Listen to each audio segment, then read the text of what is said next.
Hello students, welcome to my channel Math Solutions by Hemlata Parihar. Today we will start a new chapter, chapter 7, triangles. In chapter 6 we discuss about triangle. What is triangle? A closed figure which is bounded by 3 line segment is known as triangle. Triangle की definition क्या है? 3 line segment से जो bounded shape होता है, closed figure भी होना चाहिए, लाइन सेगमेंट से ही बनना चाहिए, कर्व नहीं होना चाहिए।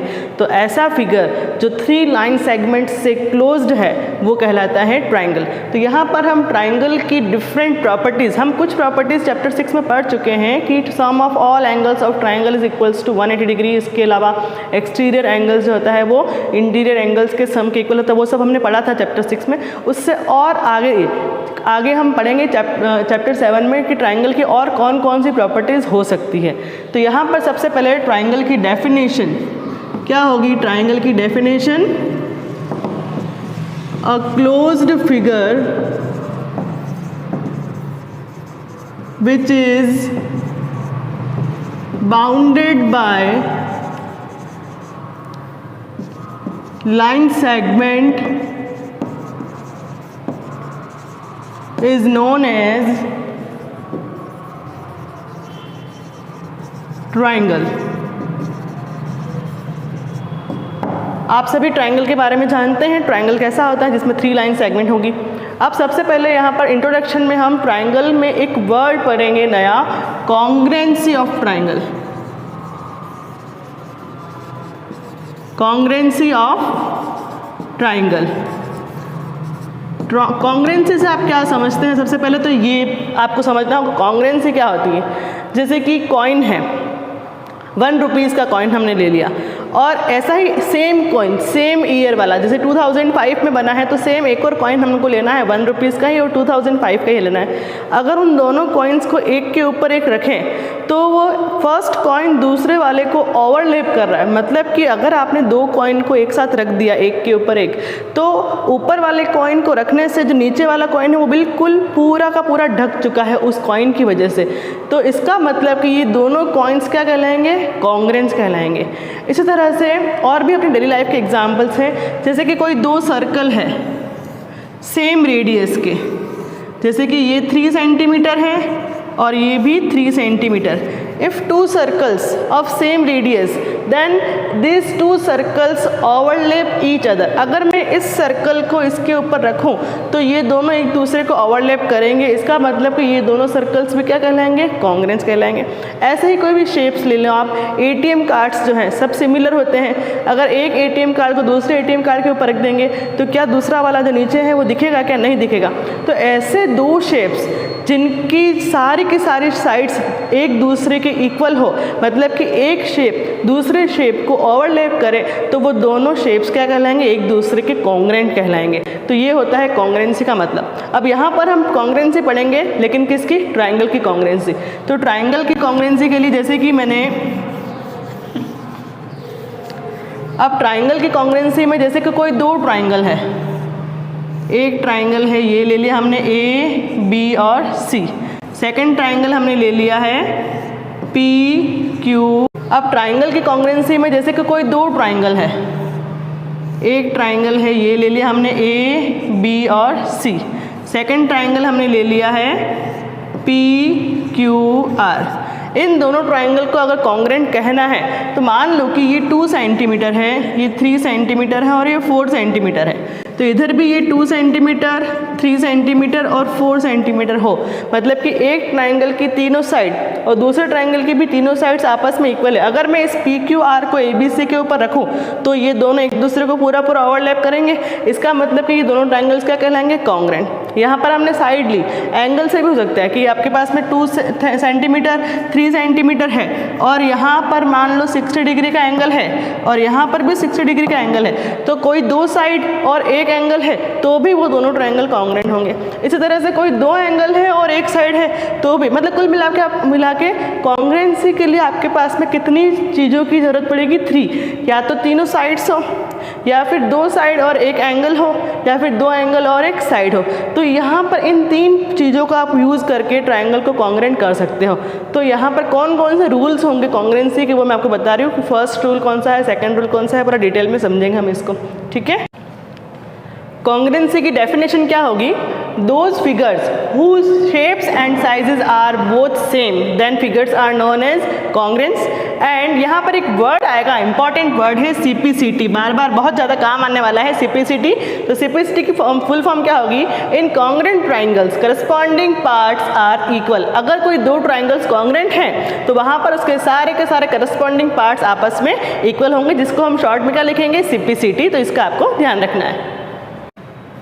अब हम स्टार्ट करते हैं rules for congruence of triangles, कि किन्हीं दो ट्राइंगल्स को अगर आपको कॉन्ग्रेंट करना है तो उनके कौन कौन से रूल्स हो सकते हैं कॉन्ग्रेंसी के।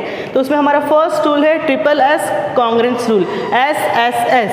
क्या कहता है rule? If two triangles are congruent if three sides of one triangle are equal to the three sides of another triangle then triangles are congruent. कि किन्हीं दो ट्राइंगल्स को कॉन्ग्रेंट होने के लिए उसकी तीनों साइड्स, एक ट्राइंगल की तीनों साइड्स जो है करस्पॉन्डिंग ट्राइंगल की तीनों साइड्स के अगर इक्वल हो तो दोनों ट्राइंगल्स कॉन्ग्रेंट होंगे। फॉर एग्जांपल मैंने एक ट्राइंगल बनाया है ABC और एक ट्राइंगल बनाया है PQR, और अगर हमें इनको कॉन्ग्रेंट करना है तो हम इनकी साइड्स देखें। AB 2 सेंटीमीटर है तो यहाँ पर PQ भी 2 सेंटीमीटर है, BC 3 सेंटीमीटर है तो यहाँ पर QR 3 centimetre, and AC 5 centimetre तो यहाँ पर PR 5 सेंटीमीटर। तो इसकी जो तीनों साइड्स है सेम यहाँ पर भी तीनों साइड्स है आपस में इक्वल आ रही है, इसलिए SSS रूल से ट्राइंगल ABC कॉन्ग्रेंट होगा ट्राइंगल PQR के। तो आपको ये मालूम होना चाहिए ये सिंबल किसका है? कॉन्ग्रेंट। ट्राइंगल्स को कॉन्ग्रेंट करने के लिए आपको ये सिंबल लगाना है। ये सिंबल होता है कॉन्ग्रेंसी का। Triangle ABC is congruent to triangle PQR by SSS rule. ठीक है, तो आपको इस सिंबल का ध्यान रखना है। और रूल कौन सा लगाया हमने? फर्स्ट रूल हमारा SSS रूल। सेकेंड रूल है SAS कॉन्ग्रेंस रूल। SAS मतलब कि साइड एंगल साइड।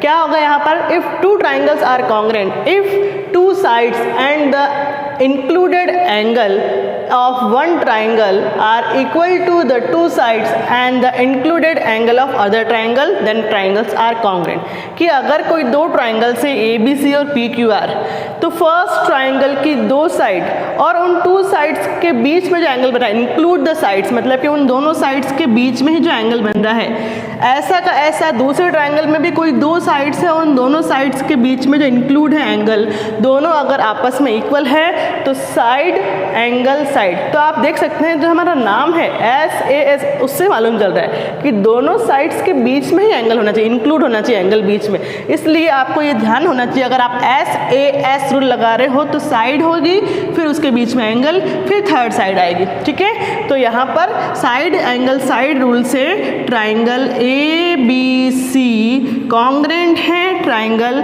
PQR के। कौन सा रूल से? By SAS rule. तो आपको यहाँ पर साइड, दोनों साइड्स और बीच में एंगल लिया। उससे पहले वाले फर्स्ट रूल में हमने क्या किया था? तीनों साइड से कॉन्ग्रेंट किया था। ठीक है, अब थर्ड रूल है हमारा ASA रूल। नाम से मालूम चल रहा है हमें एंगल साइड एंगल, मतलब कि दो एंगल्स होंगे और उसके बीच में इंक्लूड होगी एक साइड। तो हमारा रूल क्या कह रहा है? Two triangles are congruent if two angles and the included side, two triangles are congruent if two angle and included the side is equal to the other two angles and the included side of other triangle. कि अगर कोई एक triangle है जिसके दो angles और उन दोनों एंगल्स को इंक्लूड करने वाली साइड, दूसरे ट्राइंगल के भी कोई दो एंगल्स और उन दोनों एंगल्स को इंक्लूड करने वाली साइड अगर आपस में इक्वल हो तो दोनों ट्राइंगल्स कॉन्ग्रेंट होंगे by ASA rule. By ASA rule triangle ABC is congruent to triangle PQR। तो यहाँ पर हमने इससे पहले वाले रूल में क्या लगाया था? SAS, दो साइड्स के बीच में इंक्लूड कर रहा था एंगल, और यहाँ पर जस्ट उसका रिवर्स है, एंगल्स के बीच में साइड है। तो यहाँ पर आपको एक तो SAS रूल है हमारे पास में और एक एंगल साइड एंगल रूल है। फोर्थ रूल है हमारा angle angle side, AAS rule.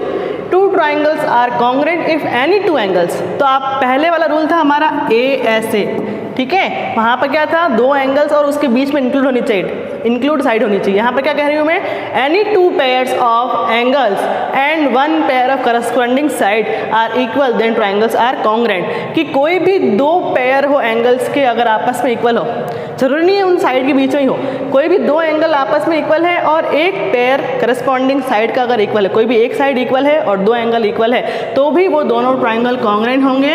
और रूल कौन सा होगा, एंगल एंगल साइड रूल्स हैं। ट्राइंगल ABC कॉन्ग्रेंट है ट्राइंगल PQR के।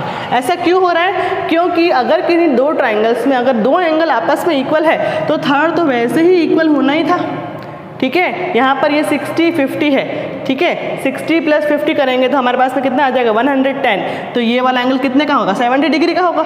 इसलिए angle angle side rule apply कर सकते हैं, क्योंकि दो एंगल अगर इक्वल है तो थर्ड साइड इक्वल होगा, क्योंकि ट्राइंगल के तीनों एंगल का सम कितना होता है 180 डिग्री। इस रीज़न से यहाँ पर हम रूल लगा सकते हैं एंगल एंगल साइड। लेकिन आप ए रूल नहीं लगा सकते हैं, ट्रिपल ए रूल किसी भी एक साइड का होना जरूरी है। ट्रिपल ए रूल से ट्राइंगल्स कॉन्ग्रेंट नहीं होंगे, तो दो एंगल हो साइड चाहे उनके इंक्लूड नहीं, उनके बीच में नहीं हो तो भी चल जाएगा। दो एंगल इक्वल है और एक साइड है, चाहे वो साइड कहीं पर भी है, उनके बीच में है तो ASA और बीच में नहीं है तो AAS रूल से ट्राइंगल्स कॉन्ग्रेंट होंगे, ठीक है।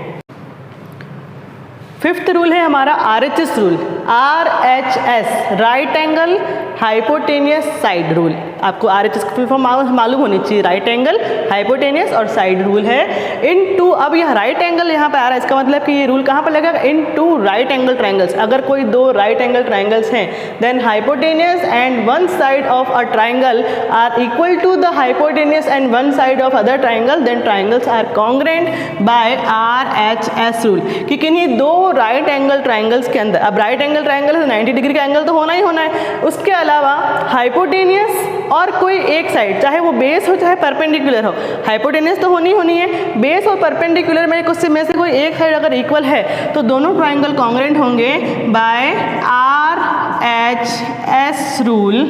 Triangle ABC is congruent to triangle PQR। तो इस तरह से आपको ये 5 रूल्स कॉन्ग्रेंसी के आपको मालूम होने चाहिए। फर्स्ट रूल था हमारा SSS रूल, सेकंड रूल है हमारा SAS रूल, फिर थर्ड रूल है ASA रूल, फिर फोर्थ रूल है angle angle side AAS rule, और फिफ्थ रूल है हमारा RHS रूल। ये 5 रूल्स आपको यहाँ पर चैप्टर 7 में अच्छी तरह से मालूम होने चाहिए, और इन्हीं रूल्स के ऊपर पूरी एक्सरसाइज हमारी डिपेंड है, चैप्टर 7 पूरा, ठीक है। इसके अलावा इक्विलैटरल ट्राइंगल क्या होता है, इक्विलैटरल ट्राइंगल का मतलब कि ऐसा ट्राइंगल जिसकी तीनों साइड्स आपस में इक्वल है और तीनों एंगल्स भी इक्वल होंगे। कितने डिग्री के होंगे 60 डिग्री के, all sides and all angles are equal is known as equilateral triangle. एक होता है आइसोसेलेस ट्राइंगल। आइसोसेलेस ट्राइंगल क्या होता है, if two sides of any triangle are equal, two sides अगर इक्वल है तो ट्राइंगल कौन सा कहलाता है, आइसोसेलेस ट्राइंगल। और एक होता है स्केलेन ट्राइंगल जिसमें ऑल साइड्स डिफरेंट हो, अलग अलग हो तीनों साइड्स, वो कौन सा कहलाता है, स्केलेन ट्राइंगल। तो यहाँ पर जो कुछ बेसिक प्रॉपर्टीज है जो आपने छोटी क्लासेस में पढ़ी है वो भी आपको याद रखनी होगी ट्राइंगल्स की, ठीक है। अब हम स्टार्ट करते हैं एक्सरसाइज 7.1। एक्सरसाइज 7.1 का क्वेश्चन फर्स्ट है, इन क्वाड्रिलेटरल ACBD, आपको एक क्वाड्रिलेटरल गिवन है ACBD, AC is equal to AD, ये AC और AD दोनों इक्वल साइड्स हैं, and AB bisect angle A, ये जो साइड AB है इस एंगल A को बाइसेक्ट कर रही है। अगर ये एंगल A को बाइसेक्ट कर रही है इसका मतलब कि ये एंगल और ये एंगल, जिसको मैंने 1 और 2 नाम दे दिया है, angle 1 is equal to angle 2 होगा। क्यों होगा, क्योंकि ये AB एंगल A को बाइसेक्ट कर रही है इसलिए। Then show that triangle ABC is congruent to triangle ABD।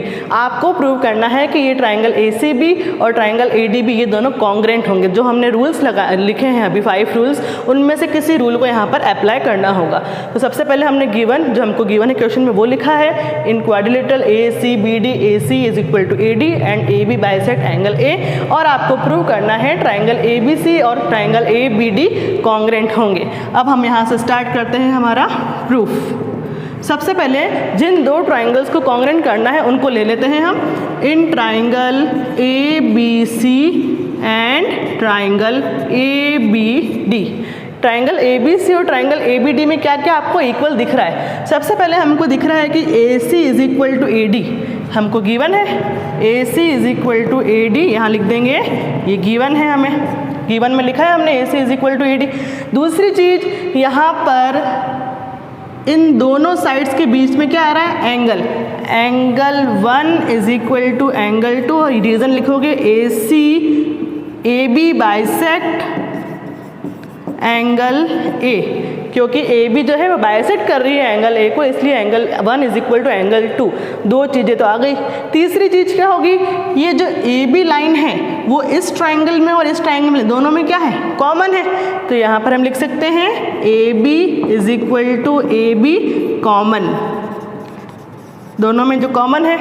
अब हम रूल कौन सा लगा रहे हैं, साइड, फिर उसके बीच में एंगल, फिर साइड। तो रूल कौन सा लग रहा है, by SAS rule triangle ABC is congruent to triangle ABD।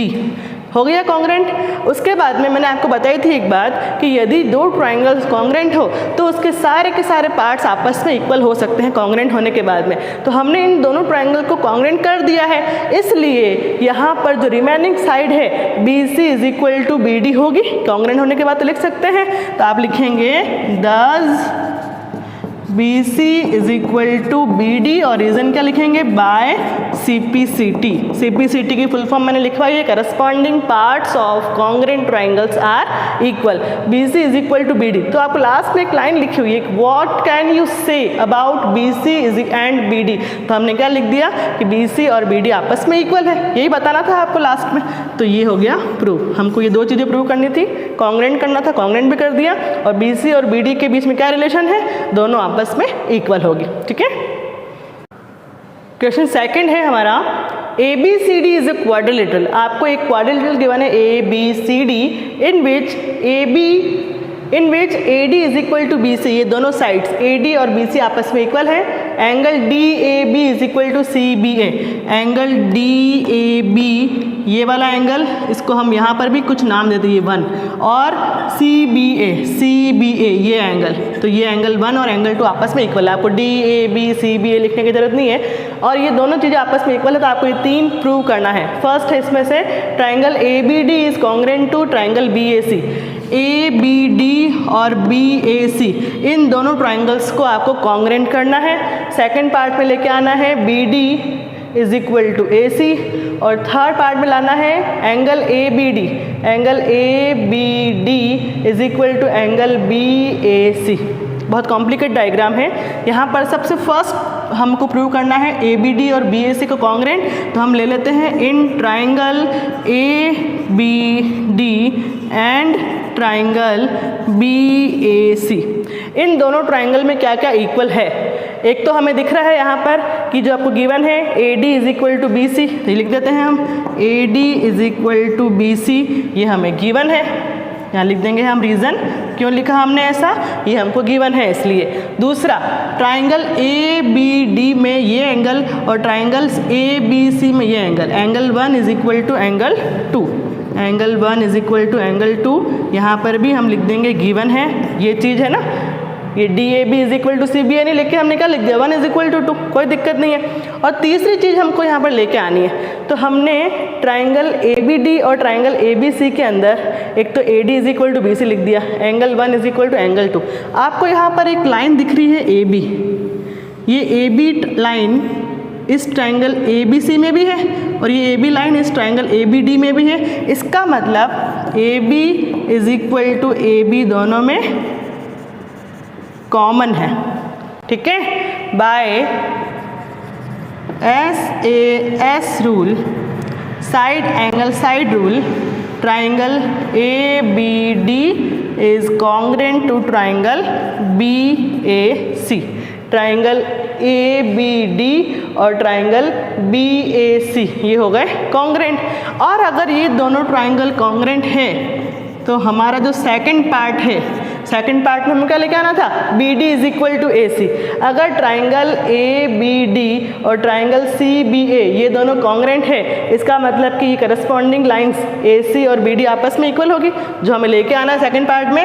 दस BD is equal to AC, और रीजन क्या लिखेंगे हम, बाय CPCT से हो गया।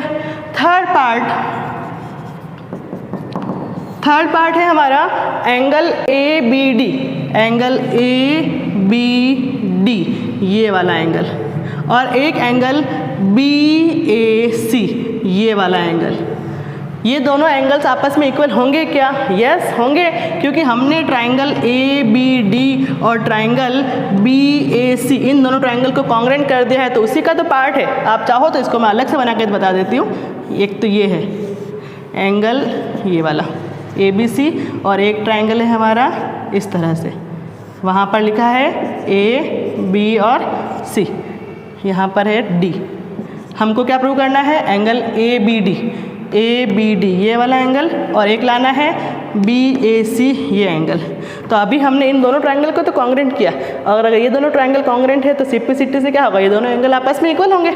तो आप लिख सकते हैं एंगल ABD इक्वल है एंगल BAC के, और रीज़न इसका भी वही रहेगा बाय सिप्लिसिटी।